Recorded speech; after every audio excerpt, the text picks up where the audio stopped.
Shalom, shalom, shalom, shalom, shalom, shalom à tous. Que le Seigneur Jésus-Christ de Nazareth vous bénisse encore ce matin. Dieu nous fait la grâce d'être là.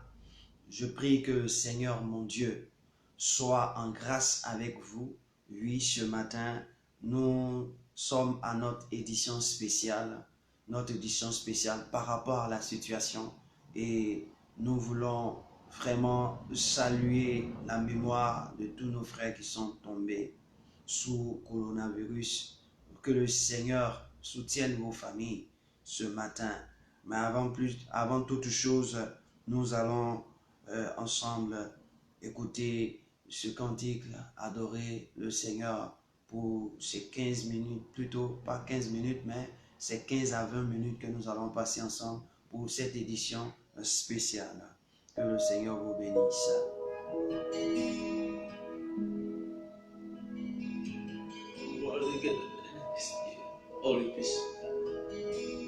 Oh mon Dieu, que tu es bon. Oh Seigneur, que tu es bon. Écoute, tu es tellement bon que lorsque un seul de tes enfants s'égare, dans ces moments, tu déploies les cieux pour le ramener à la bergerie. La Bible dit, ramène-moi sur ta que Dieu ramène sur la parole. Oui. Dans ce moment difficile, le Seigneur veut te ramener sur sa parole. Connaître-toi. Et le Seigneur a un message pour toi ce matin. Tu m'as donné la vie pour te servir. Le Seigneur a un message pour toi ce matin. Ta parole sur mes pieds comme un tapis. Il a un message pour fond. Marcher jusqu'à en ce temps dans lequel nous nous trouvons, nous avons besoin de lui. Toute la création, et moi par mes vains soucis, j'ai quitté le tapis, et depuis je marche selon ma voie, je suis égaré. Ramène-moi sur ta parole. Seigneur, ramène-moi sur ta parole. Ramène l'Italie sur ta parole. Ramène le monde sur ta parole. Ramène le peuple sur ta parole. Les hommes sur ta parole. Oh, ramène-moi sur ta parole. Le Seigneur veut nous ramener sur sa parole. C'est pourquoi nous sommes en ce temps de coronavirus. Covid-19 ou SARS, CoV-2. Oui, tous ces noms qu'on donne à ce virus, tous ces noms qu'on donne à cette maladie, à cette pandémie, à cette épidémie, le Seigneur veut nous ramener sur sa parole. Il veut nous ramener à sa parole. Oui, mon frère, écoute. Oui, c'est la vérité. Oh, Saint-Esprit. Merci Jésus-Christ. Tu m'as créé pour te chanter. Tu m'as donné la vie pour te servir. Il t'a donné la vie pour le servir. Il t'a créé pour le servir. Mais il a mis sa parole sous tes pieds, qui était ton guide, ton marchepied. Mais tu as quitté le tapis. Tu as mis sous mes pieds, oh, toute la création. Et moi, par mes vains soucis, j'ai quitté le tapis. L'Italie a quitté le tapis. Le monde a quitté le tapis. Le monde a abandonné le tapis de Dieu. Oh. Makarabasanta comme dans la bouche.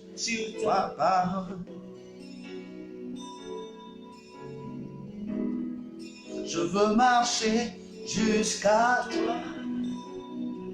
Yeah. Ramène-moi sur ta parole. Ne ne me laisse pas mourir ailleurs. Ramène-moi sur ta voie, je veux marcher jusqu'à toi, Seigneur. Je veux marcher jusqu'à ton Saint-Corps. Oh. Ramène-moi sur ta voie, ramène-moi sur ta parole. Oh, oh, oh. Ne me laisse pas souffrir ailleurs. Mon Dieu, ramène-moi sur ta voie, Seigneur. Oh Seigneur, ramène-moi sur ta voie, Seigneur. Ne me laisse pas mourir ailleurs.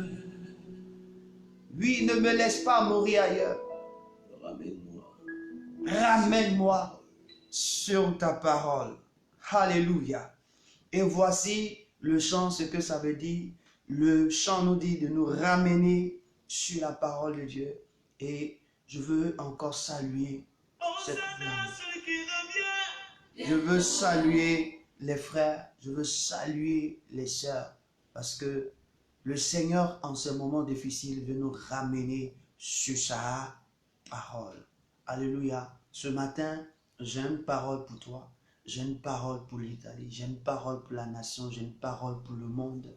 Parce que le Seigneur nous a déjà prévenus. Et ce que nous devons faire, c'est ce qu'il voudrait que nous fassions. C'est que nous nous repartons. C'est que nous revenons sur sa parole. Nous revenons à sa parole.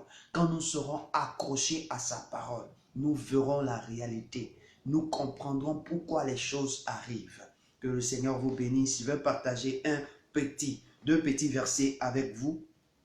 Et ça va vous permettre aussi de prier. Amen. Et donc nous prenons Luc le chapitre 23. Chez Luc chapitre 23, le verset, nous allons lire les versets 27 et les versets 28. Versets 27 et 28. Luc chapitre 3, versets 27 et 28. Luc chapitre 3, versets 27 et 28. Et je lis la parole de Dieu. Je lis la parole de Dieu. Il est mentionné ici, il était suivi d'une grande multitude des gens du peuple et de femmes qui se frappaient la poitrine et se lamentaient sur lui. Jésus se tourna vers elles et dit, « Filles de Jérusalem, ne pleurez pas sur moi, mais pleurez sur vous et sur vos enfants. » Oh mon Dieu, alléluia. Jésus se retourna vers elles et leur dit, « Filles de Jérusalem, ne pleurez pas sur moi, mais pleurez sur vous et pleurez sur vos enfants. » Mon frère, la parole que Jésus avait déclarée le jour où on était en train de partir le crucifié, il portait sa charge pour l'humanité. La Bible déclare qu'il était accompagné de beaucoup de gens qui le suivaient pour aller à Golgotha, le lieu du crâne. Alléluia. Le lieu du crâne qui signifiait là où le crâne de Goliath, que David avait tranché la tête de son corps, avait déposé. On appelait ce lieu Golgotha. C'était le lieu du crâne des Philistins. Et donc le jour où Jésus était en train d'aller sur ce lieu de Golgotha, où on devait le crucifier, il n'a rien fait.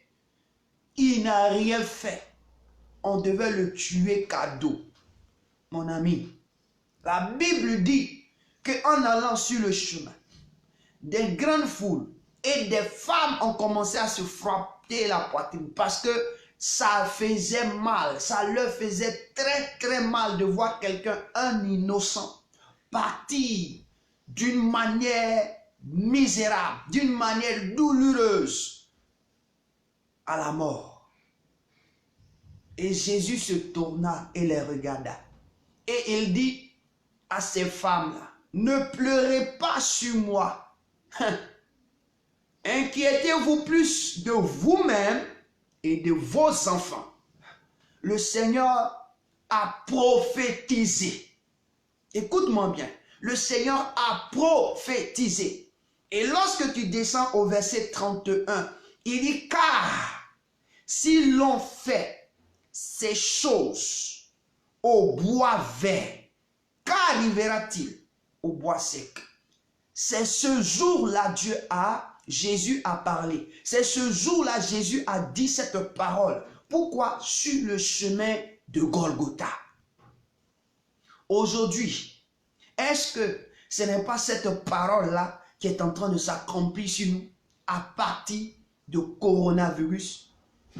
Parce que quand on parle d'Israël, on veut parler d'une entité choisie par Dieu, qui a été mis à part par Dieu, qui sont les représentants de la terre, les représentants des hommes de la terre. Et si Jésus dit de pleurer sur vous et sur vos enfants, il était en train de nous annoncer que de la même manière, le peuple, les soldats romains, ils se sont levés pour le tuer. Le peuple, en ce temps qui gouvernait les Romains, se sont levés pour le tuer, pour le malmener. De la manière ils l'ont traité, c'est comme ça ils vont traiter chacun de nous. Ils vont traiter nos enfants.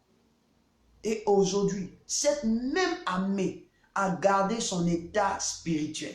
Elle agit de la même manière qu'elle avait agi hier. Elle avait agi hier parce qu'en Israël, c'était les soldats romains qui gouvernaient. Aujourd'hui, dans le monde, c'est eux qui gouvernent. C'est eux qui gouvernent, mon frère. Ils ont les mêmes stratégies. Ils sont en train de préparer ce qu'on appelle un gouvernement mondial. Et ce gouvernement mondial se prendra appui sur l'armée. Et ce gouvernement mondial prendra appui sur l'armée, associé à l'argent. Aujourd'hui, tout tourne autour du pouvoir de diriger, autour du pouvoir comment on appelle, de donner des corvées. Aujourd'hui, ce qui se passe sur le coronavirus dans tout le monde entier, quels sont ceux qui sont en train de conduire? On parle de l'argent et on parle de l'armée. Mon frère, là où on parle de l'argent et qu'on parle de l'armée, mets dans ton esprit que c'est l'activité démoniaque. Où on parle de l'armée et de l'argent, c'est l'activité démoniaque parce que c'est le peuple romain, c'est l'esprit romain dans le temps ancien qui est en train de se passer. Daniel, dans sa prophétie, a vu une statue. Et la Bible déclare qu'il a décrit la statue. Quand il a décrit la statue, la dernière partie de la statue, c'était les pieds. Les pieds, on dit, c'était de fer et d'argile. On parle de l'Empire romain. Or, l'Empire romain vit actuellement. C'est l'Empire romain qui a tué Jésus. C'est l'Empire romain qui a ses esprits comme ça. Eux, ils s'en foutent. Pourvu que tous ceux qui les emmerdent meurent. Aujourd'hui, des personnes qui n'ont pas désiré mourir, qui étaient dans leur maison, qui étaient quelque part, ont reçu un virus qui a été mandaté par une personne. Un virus ne naît pas comme ça. C'est quelqu'un qui le crée. De la même manière, on a fait des études scientifiques qu'en nous, il y a certainement les globules blancs, les globules rouges. Ça a été créé par une personnalité de Dieu. C'est comme ça le diable aussi crée ces virus afin de venir atteindre à notre vie. C'est la même procédure, mais il utilise un pouvoir. Nous sommes au temps des forces romaines. Je vous dis qu'ils ne sont pas sans méconnaître qu'ils savent ce qu'ils sont en train de faire. Ils savent. Mais la parole qui est importante, c'est que Jésus dit, pleurez sur vous et sur vos enfants. Aujourd'hui, nous sommes en train de pleurer des êtres chers. Des familles pleurent sur eux. Aujourd'hui, nous pleurons. Tout et chacun est chez eux à la maison. Tout le monde se trouve à la maison. On pleure. On pleure. Coronavirus est partout. On pleure. Le monde entier pleure.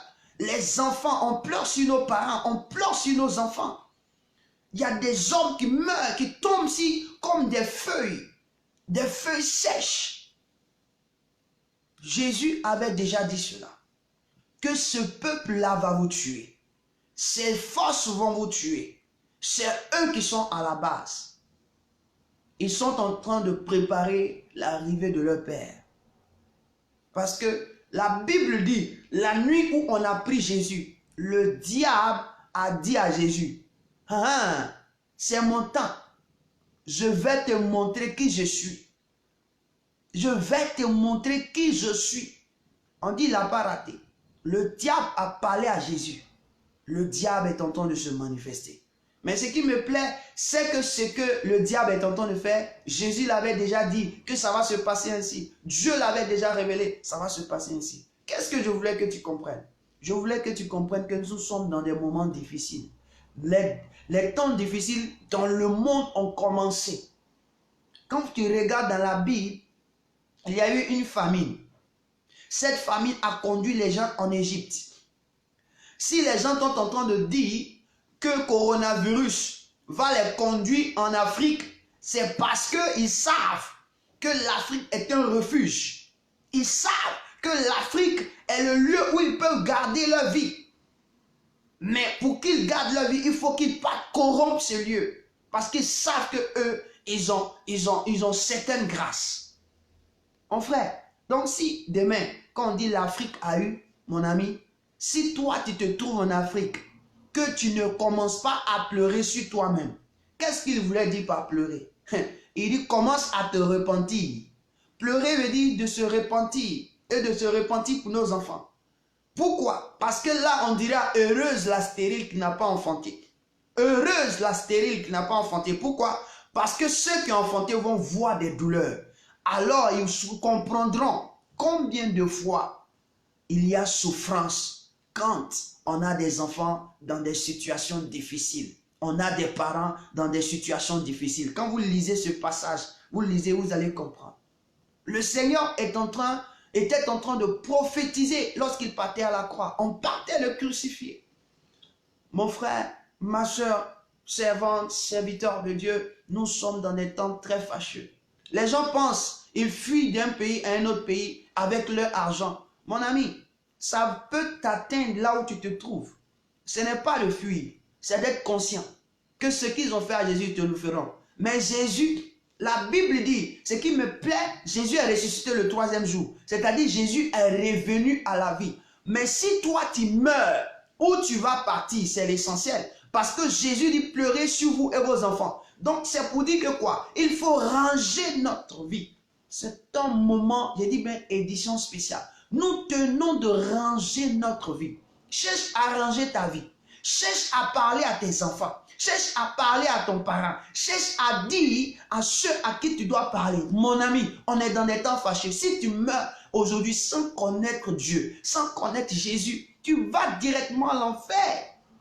Il est temps pour toi que tu te repentes. Il est temps pour toi que tu saisisses la main de Jésus. Parce que Jésus a dit, ce qu'ils m'ont fait, ils vont vous faire cela. Qui a fait? Qui a envoyé Jésus? Qui a maltraité? Qui a chicoté? Rappelle-toi, pose la question, qui a chicoté Jésus?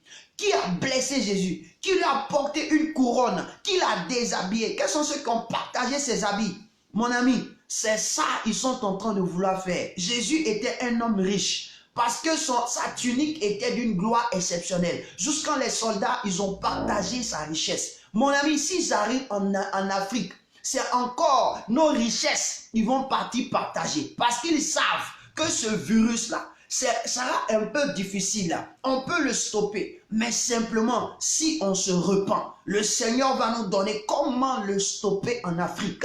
Comment stopper cela? Pourquoi? Parce que l'objectif, c'est que ça atteigne l'Afrique comme ça atteint aussi en Europe, en Asie. Mon ami, il faut commencer à prier le Seigneur. Il faut commencer à te repentir. La nation doit commencer à se repentir. Le continent doit commencer à se repentir. Le monde entier doit commencer à se repentir et de prier le Seigneur pour que le Seigneur éloigne cela. Pourquoi? Parce que dans cela, lorsque les hommes seront en train de mourir, lorsqu'on va commencer à compter les corps, les hommes vont commencer à piller nos héritages, nos souterraines, vont commencer à piller nos biens, ils vont commencer parce qu'ils l'ont fait à Jésus. Mon frère, ils l'ont fait à Jésus. Où? Chez lui. Ils l'ont fait à Jésus chez lui. Donc quand ils ont la possibilité de venir sur ton territoire, s'il y a maladie, ils savent que nous n'avons pas le sanitaire en Afrique. Ils connaissent que nous n'avons pas assez de sanitaire comme pour eux. Donc ils savent qu'ils peuvent envoyer des émissaires, des espions pour pouvoir injecter à n'importe qui ce qu'ils veulent. Et maintenant, quand on sera dans un cas, un cas vraiment nombreux, on ne saura quoi faire, on va leur faire appel lorsqu'ils vont venir. Ce qu'ils vont montrer, mon ami, ça sera grave. Il est temps de te repentir. Que tu sois une autorité du continent africain, je te dis, il est temps aussi de prendre du sérieux dans ton autorité. C'est le peuple qui t'a élu. C'est le peuple qui t'a élu. Ce n'est pas quelqu'un qui t'a nommé. Le peuple a donné sa voix. Écoute-moi bien. Le peuple t'a donné sa voix. Et si le peuple t'a donné sa voix, toi en tant que président d'un pays de l'Afrique, tu dois respecter le peuple en protégeant le peuple. Le peuple est comme pour toi un père et une mère. Or, la Bible déclare, honore ton père et ta mère, et tu auras longue vie, et ton pouvoir va prospérer, et ton pouvoir sera un pouvoir heureux. Mais si tu n'honores pas ton père et ta mère, c'est-à-dire il y a la mort qui t'attend. Si tu meurs, je te préviens, tu iras en enfer parce que le peuple est mort sous ton règne. Ils t'ont donné de diriger et toi tu as mal dirigé. Donc vois ton gouvernement et commencez à prendre des restitutions, des décisions qui puissent protéger le peuple, sécuriser la vie du peuple, garder le peuple en sécurité. Non pas les livrer à ces démons qui vont venir pour piller notre chair. Et je veux te dire, parce que c'est important, Jésus a dit, ne pleurez pas sur moi, parce que ce qu'ils sont en train de me faire, ils vont faire ça à vous et vos enfants. S'ils ont partagé ma tunique, ils vont partager qui? Ils vont partager qui de chez toi? Ils vont partager tes biens. C'est pourquoi ils sont en train de donner cette parole. Ils sont en train de donner on pense que ce sont des rumeurs. Mon ami, les rumeurs deviennent pour eux réalité. Comment ils vont faire? Parce qu'ils cherchent à dominer le monde entier. Comment faire? Je suis venu te dire, il a lieu de te repentir à un niveau quelconque que tu sois. Parce que je veux te prévenir, dans cette histoire de coronavirus, si tu veux te jouer, les rusés, tu veux te jouer les malins, laisse-moi te dire que ta vie va en partir. Tu vas passer par là. Ta vie va en partir. Tu vas passer par là. Il faudrait qu'on se dise la vérité. Parce que si Jésus est passé par là, ce n'est pas toi qui ne ressemble pas à Jésus, qui n'a aucune option de Jésus. Tu ne peux pas passer par là. Tu peux être avec eux et puis tu vas en mourir. Tu as raison. Je me trouve dans un pays italien. Je suis en Italie. Ça a quitté la Chine, mais ça frappe fort en Italie. Donc, je suis en train de te parler. Repends-toi. Revois ta vie. Revois ta manière de vivre. Revois ta manière de vivre. Revois ta manière d'être. Si Jésus dit de commencer à pleurer, c'est pour dire, mon ami, commence à revoir ta vie personnelle. Si on m'a fait ça, et toi? Donc, en ce moment précis, il faut avoir une alliance avec Dieu qui va te permettre, le jour où ça t'arrive, tu sois au ciel. Le jour où ça t'arrive, tu sois au paradis. Parce que lorsque ça va commencer, mon ami, tu n'auras plus le temps de pouvoir te repentir. Il dit vos enfants, alors parle à ton enfant. Parle à ton enfant de sa mauvaise manière de vivre. Sinon tu vas pleurer. Tes yeux seront rouges, tes yeux seront gros. Tu vas frapper ta poitrine comme ces femmes ont frappé leur poitrine. Et là, tu seras content. Tu seras content pour la femme qui n'a pas accouché, qui n'a pas fait d'enfant, parce qu'elle n'aura pas de souffrance. C'est elle-même. Parce que son enfant n'est pas là. Vraiment, c'était juste, comme je l'ai dit, une édition spéciale. L'édition spéciale, c'est juste pour interpeller, pour faire comprendre au peuple ce que le Seigneur voudrait que nous sachions.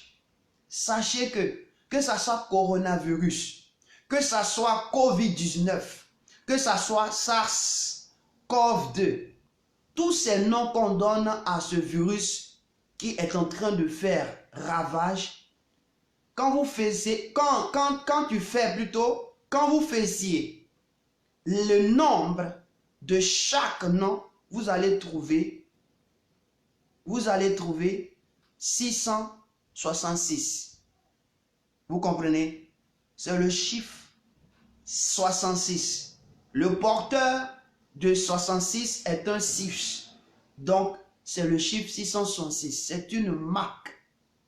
C'est une marque qui est en train de détruire. De la même manière, on aime porter les marques de chaussures, les marques d'habits, les marques de cravate, les marques de slip. C'est une marque du diable qui est en train de détruire. La Bible dit, pour ceux qui sont intelligents, qu'ils calculent le nombre de la bête. Donc, prenez les noms et calculez. Vous allez comprendre qui est derrière cela. Au lieu de rester là balbutier, si c'est Dieu, c'est comme si c'est cela. Dieu a prophétisé. Dieu dit, tout ce que j'ai dit, c'est vrai. Le malheur, mais malheur à celui par qui le malheur va venir. Dieu a prophétisé parce qu'il sait qu'est-ce que le diable a projet de faire contre nous. Il a révélé tout ce qu'il va arriver pour que nous puissions nous apprêter de sorte que les choses, quand ça va arriver, nous ne puissions pas avoir peur. Que le Seigneur nous bénisse. Je vais m'arrêter là parce qu'on va se revoir encore demain. On va se revoir encore demain et que le Seigneur vous bénisse. Je crois bien que quelqu'un m'a entendu. C'est interpellé, c'est une édition spéciale et là c'est interpellé. Que le Seigneur te bénisse. Shalom à toi. Shalom, shalom, shalom, shalom, shalom, shalom, shalom. Que le Seigneur te bénisse. Frère, merci, merci. Si ça t'a fait du bien, il faut partager. Partage la vidéo pour que le monde entier sache ce qui est en train de se passer. Partage pour tes frères africains pour qu'ils comprennent que ce qui est en train d'arriver, on va bientôt atteindre chez eux pour piller leur vie. Que le Seigneur vous bénisse. Au nom puissant de Jésus, soyez abondamment bénis, soyez abondamment bénis.